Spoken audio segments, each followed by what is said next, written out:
आपल्या शहरातील, जिल्ह्यातील आणि राज्यातील ताज्या बातम्या पाहण्यासाठी TV7 न्यूज चॅनल सबस्क्राईब करा आणि बेल आयकॉनवर क्लिक करा.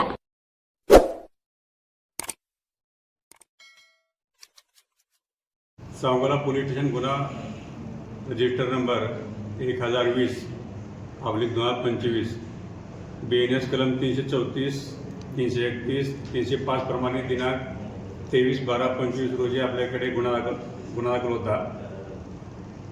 सूर्योदय मोबाईल शॉपी वासूद या ठिकाणचे दुकान फोडून यामधील मोबाईल चोरीला गेलेले होते. जवळपास 3,90,500 रुपयाचा मुद्देमाल चोरीला गेलेला होता. त्यातील एक मोबाईल आम्ही ट्रेस करून बागलकोट येथून सर्व मुद्देमाल आम्ही जप्त केलेला आहे. त्या ठिकाणी जो आरोपी आहे अक्षय शांताराम इंदुलकर, वय 36 वर्ष, राहणार बागलकोट, कर्नाटक, यास त्याला आम्ही ताब्यात घेऊन त्याकडनं 20 मोबाईल जप्त केलेले आहेत. एकूण 3,30,000चा मुद्देमाल आम्ही जप्त केलेला आहे आणि त्याला अटक करून त्याला PCमध्ये सध्या तो पोलीस कस्टडीमध्ये आहे.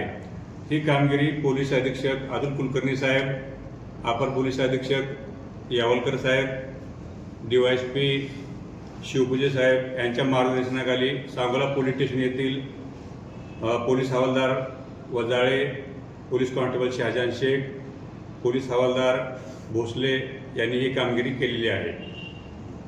याचा तपास चालू असून आणखीन पुढील राहिलेले 2 मोबाईल हे तपास करण्याचं काम चालू आहे.